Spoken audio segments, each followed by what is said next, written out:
Hello, welcome to the Bare-Knuckled Theologian. I'm Sean. And I'm Brandon. All right, we're here to kick off another episode. We want to start it off right by pet peeves. We're going to go right into pet peeves this week. Did you have somewhere else you want to go? No, I'm good. I'll go anywhere you want to go. I'm in it for the long haul. That's right. All right, well, let's just jump right into pet peeves. What's a Christian pet peeve that you have? Christian pet peeves. Okay. Right off the bat, man, I'm thinking of... What did I say last time? I said last time signs, right? Yeah, you don't like church signs. Yeah, that just kind of get on my nerves. So this time I'm going to go with... You don't like how God answers an email. Yeah. All right, this is going to sound kind of weird, but for some reason I just don't like it, and I'm probably going to be chastised for this in numerous places. I'm not a big fan of Christian bookstores. Really? Yeah. All right. I'm not a big fan of them, and I'll tell you why. It's not that I'm against, obviously, Christian books or anything like that. I've got quite a few on my shelf in here, and it's not that sort of thing. But for some reason, it's always bothered me, and maybe it's not just a Christian bookstore, maybe it's other stuff too, but it's always kind of bothered me that we feel like as Christians we have to build our own little culture, our own little protected place to go do our thing. And sometimes it just kind of strikes me when I go into a Christian bookstore and that we've done that. We kind of walled ourselves off from everybody else, and let's go do our little thing, slap a Christian sticker on it, and we can send our kids there and feel okay about them going to the bookstore or whatever. So now, see, actually, on this one, I disagree with you. I like Christian bookstores. No, yeah, I like Christian bookstores just because of the fact of, really before the internet, I mean, we didn't really have a Walmart doesn't carry a very good Christian selection, not unless you want to go read Joel Olsteen or Joyce Myers. Yeah. So if you're not into those types of books, a Christian bookstore had a lot more stuff on there. Yeah, but I mean, I can order those online if I want. Now you can. Well, yeah. Well, okay. Are you asking what I feel about Christian bookstores in 1980? Or what did you today? All right. Well, let's take away the power of internet. I mean, how would you feel about Christian Well, that's bookstores? a silly rhetorical question. Think about the power. Take away the power of your brain to think and answer this question. But where are you going to get all your VeggieTales from? Well, that's the problem. I'm not going to get VeggieTales. That's one of my other pet peeves. You want to go ahead and go there? You don't like Larry's silly songs? No, man. No, I'm done. No, I get what you're saying, and I've gone into them obviously, and we even have one in our town here, and I go there because it's got good free Wi-Fi, and it's always quiet because nobody's in there. Yeah, let's have a coffee shop. They do. It's nasty coffee, though. Is it? Well, I don't say it's nasty. I don't care for it. But anyway, I've gone in there, and that's fine. I'm not exactly knocking them, and I'm all for people being entrepreneurs and starting businesses or whatever. But for some reason, it just always kind of struck me as weird that, I mean, why just Christian bookstore? Why can't I?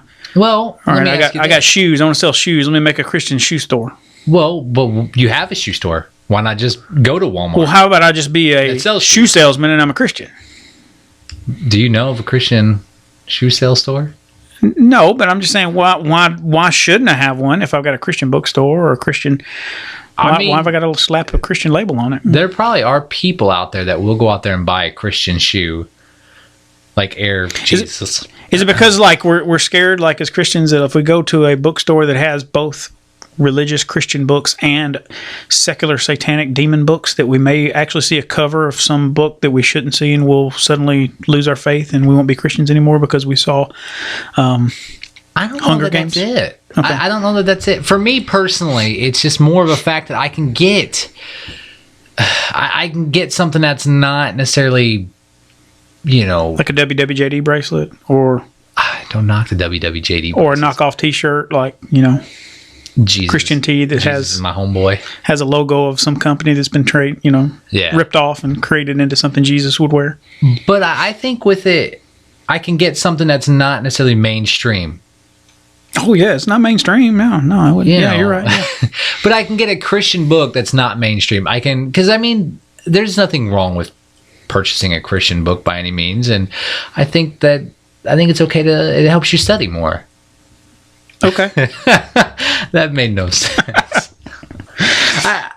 Let us know what you think. Yeah, if there's no internet. Yeah, all right, I'll go with you. Make Christian bookstores if there's no internet. Yeah, but unfortunately, technology's come along. We have an internet. It has. All right, that was mine. Okay, mine. Where have you been? right here. Well, not you, but how many times have you heard that in church? Hey, didn't see you last week. Where were you? Oh. Where have you been? Yeah, where you been? Well, you don't like people checking up on you? Not if I missed 1 week. Oh. I think we're allowed to miss, right? I mean, you know when I want to stay home, scratch my butt and watch football. Really? Okay. I didn't do that. You went there. Okay. All right, that's fine. But, I mean, I don't have to be asked if I wasn't there when the church was open one Sunday or one Wednesday or one whenever day. Yeah, but there's so many sensitive Christians, though, if they miss one Sunday and somebody doesn't ask them, then they'll be ticked off at the church and never come back. Nobody asked me where I was. They don't care. And they don't come back to church. And then they pout. Yeah. So that's probably why people just always go, where you been? And we'll make sure they show that they care, Sean.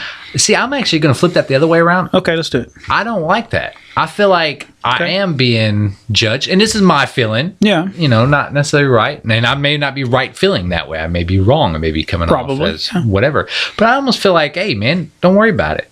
That's my business. I'm not going to hell now. Why are you asking where I'm at? Why are you asking all these questions? Making statements. I don't feel like it's everybody.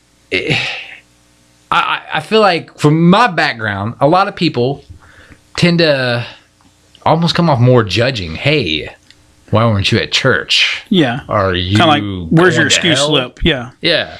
Yeah. Do you have a note from your mother? I did, actually. Do you need to see it? No, I'm good. She sends me notes, too. Does she? Yes, she does. That's good. So, yeah, those are our pet peeves. Let us know what you think. Are you for or against Christian bookstores? If you have any Christian pet peeves. I don't know if it's really that important to let us know, but yeah, you can let us know. Well, why not? I'm for. Because I got a feeling I'm the only one, probably. So I don't know, actually. I bet there's some people out there. I'm going to take a beating on social media. I bet there's one person out there that's going to be like, yeah, down with libraries. Down with down with bookstores. Down with the internet. There's a buddy of mine, and he was going on a rant about. Is this another rhetorical thing? Because he said you had a buddy. I don't think that's right. He was going on. If I had a buddy, it's not a rhetorical. He was going on a rant about how bookstores, dang it, libraries should not exist. So it was a very libraries shouldn't exist. Yeah, it was very funny. You know what? I'll have to get him on the phone. We'll talk to him. All right, we'll do that another time. Okay. Yeah, I'll have to get him in here. It was pretty funny. I was laughing quite a bit. It ended with Macho Man Randy Savage, a picture of Macho Man Randy Savage on there. Okay. I'm not sure how that connects, but hey, it happens. They've got free internet at the library. Yep, they do. If internet existed in your world. All right. Let's get to our main topic now. Yeah, that wasn't our main topic, so... What are we going to talk about, Sean? Well, I got a question for you. Okay. As a church, how do you think I'm not a church. No, you're not. Okay. But as a church body... I'm not that either. All right, as a member of a church body... I'm hard on Sean tonight. I'm tired. It's been a long week. It has. All right. As a member of a church body... Okay. How do you feel like we have done on student ministry? Now, student being children on up to teenager. How do you think we've done with that? I don't think. And that's a broad question. I know it is, but it's a very broad question. Let me define this a little bit deeper, I guess. Right now, a typical church has a children's ministry, and they have a youth teenage ministry. Okay. Now, typically, a lot of children ministries, well, from my background, now this may not be everybody, but it'll usually be on a Sunday morning apart from the worship service. Okay. And I know a lot of them don't necessarily do that, but that's what I've seen done. Sure. Also, with youth ministry, they create their own separate youth just service, and it's usually a lot louder, cool lights, music. Okay.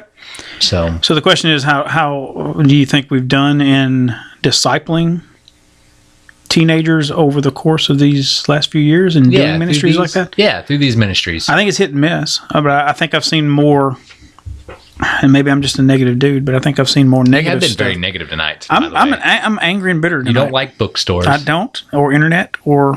Yeah, now the internet? Yeah, I'm against it. You've convinced me that I don't think the internet should exist. By the way, if you're listening this via internet, I apologize. We're going to take it off. Shut down the Facebook page.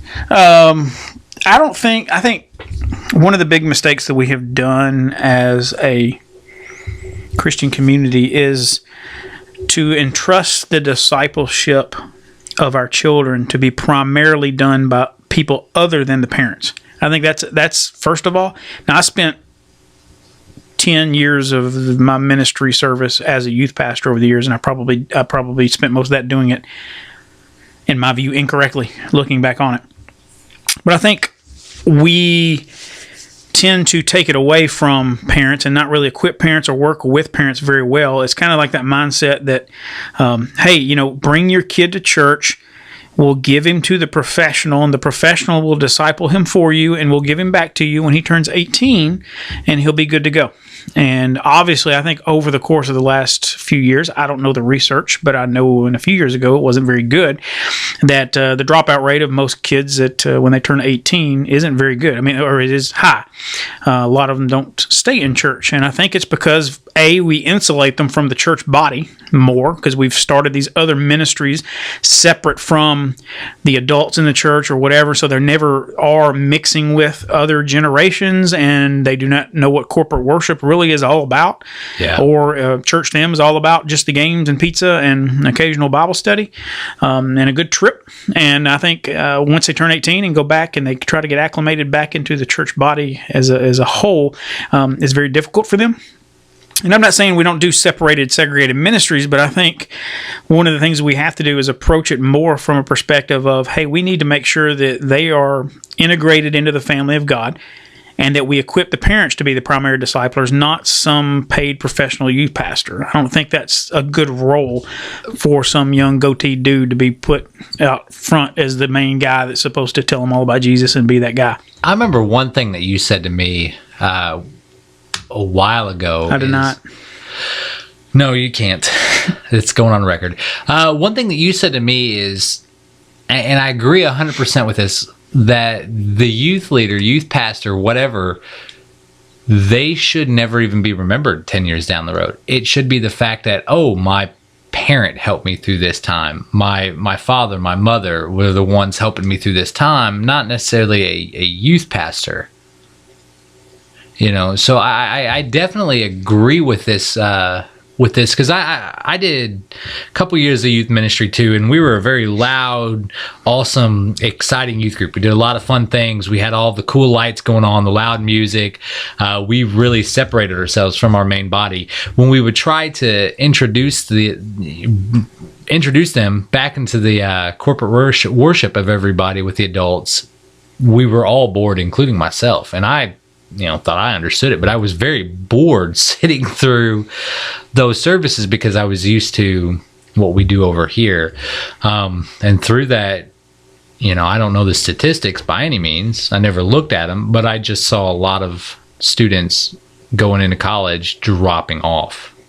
I had a hard time getting them to come back to church afterwards because they would go away to school and they wouldn't even get plugged in there. There wasn't a lot of foundation because I think we gave it too much on a silver platter to them. Okay, so would you say, Sean, that your idea would be as much as possible, as often as possible, you would like to see the entire family unit worshiping together? Oh, absolutely. Okay. Right now, I'm going through a very awesome stage with my kids. I got a 7-year-old and a 5-year-old and then a month-old. But my 5-year-old, the way that we do it at our church, the 5-year-olds, once they turn 5, they get to be introduced to our main service, our main worship with the rest of us. It's been really exciting for me lately because I've been trying to teach my kids how to worship, how to go through church.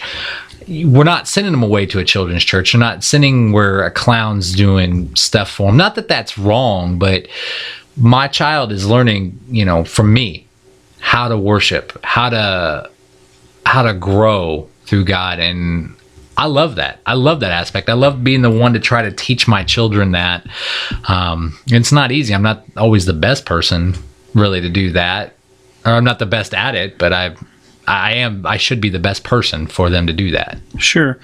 Yeah, I agree. And I think, obviously you don't do it well every time as a parent. You don't always get it right. And some Sundays, your kids can distract you, can really be a handful in service and that sort of thing. But I do think it is just so important for children to see mom, dad, grandma and dad, father figures, mother figures in the church, whoever.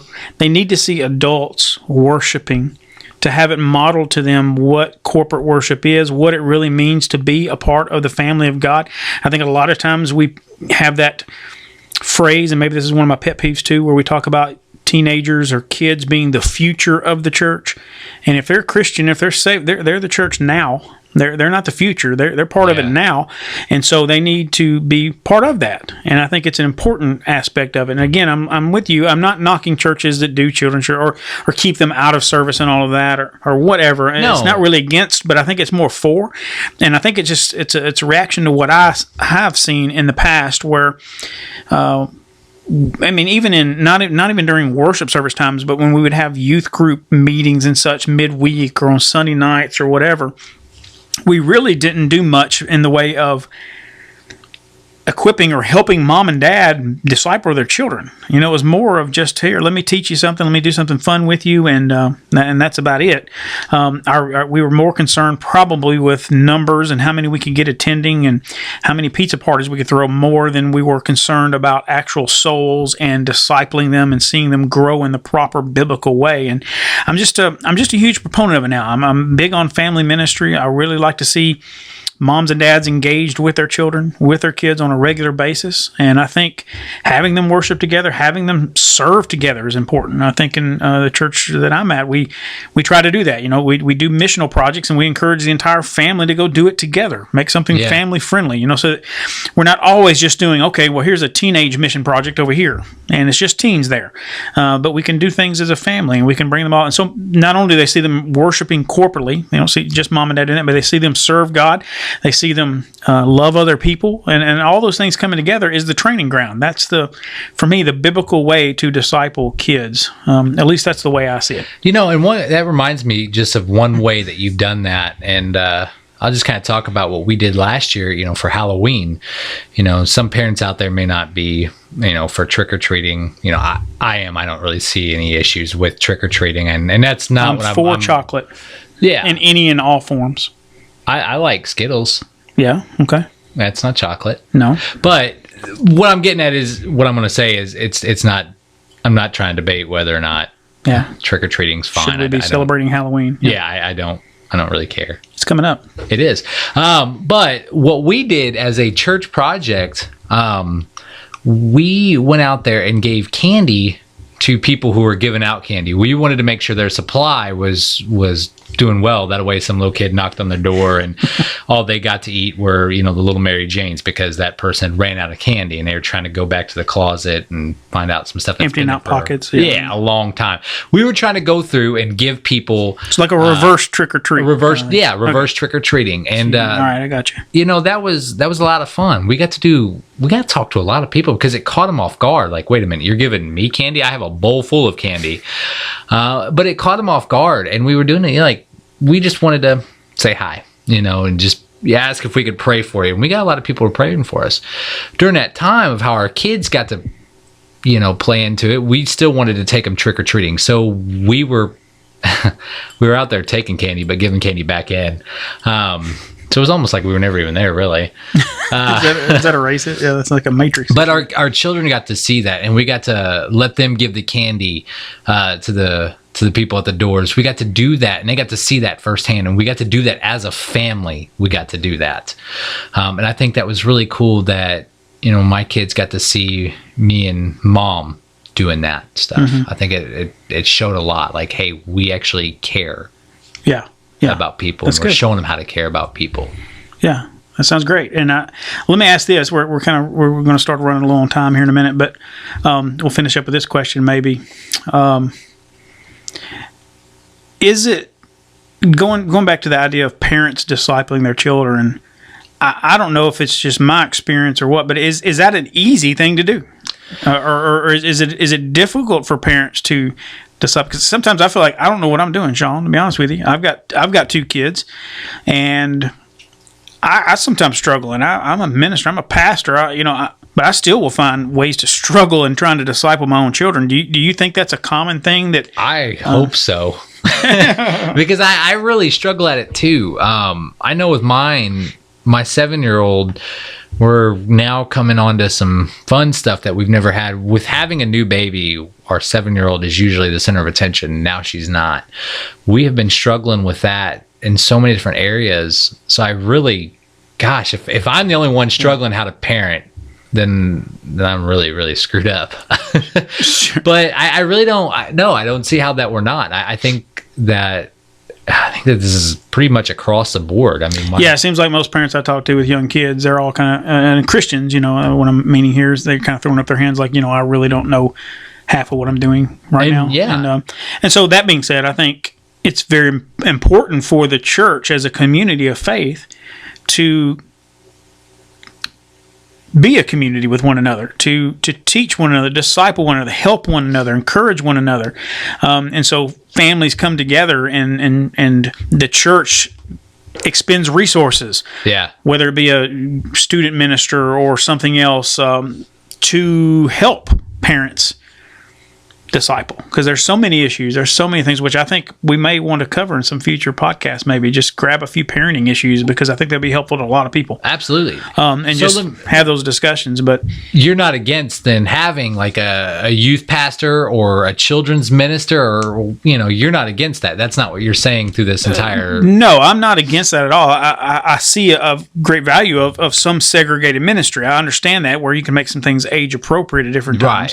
Right. But I think the primary discipler still needs to be the families, and we need to make sure that we are doing what it takes to equip those families, help those families, resource those families, bring them into it, not just leave them out there. I even had numerous kids that would be in my youth group whose parents barely even came to church. We never reached out to them. We never tried to bring them in and right. include them and help them raise those children in a godly way. And so I think, I like that being the primary goal. But I see value in the others, in the other things that we're talking about. But I think that's where I would strive. I would go that way in trying to equip them. Essentially, the leaders of those age groups, it should be only an extension of the parents. Yeah. That's all that they really are. They're just an extension of the parents. They're, really, I guess more of an ideal situation. They would just be teaching the parents. I think an ideal situation, those student ministers or children's pastors or whatever you want to call them, I think ultimately the best case scenario, the ideal scenario, is they're reinforcers. Yeah. They're not the ones that are even leading the charge. They're the ones that are coming behind the parents and reaffirming, encouraging, and saying, yes, listen to mom and dad, look at what they're doing here, and this is why they're doing it, and let me help, and kind of being that stopgap, I think. But ultimately, that's the way I would see it. Right. I agree with you. Okay, well, that's interesting. We disagreed on Christian bookstores, but we agreed on student ministry, so that's cool. I almost got a fight at a Christian bookstore. You almost got in a fight at a Christian bookstore?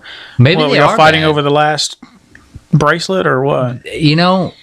Last Amy Grant CD? Someone called me a very inappropriate name at a bookstore because I had my... In a Christian bookstore? Well, they should use that language in a Christian one. Now, they can use it at Barnes & Noble, but they cannot use it in a Christian bookstore. It was in a parking lot. Oh, that doesn't count.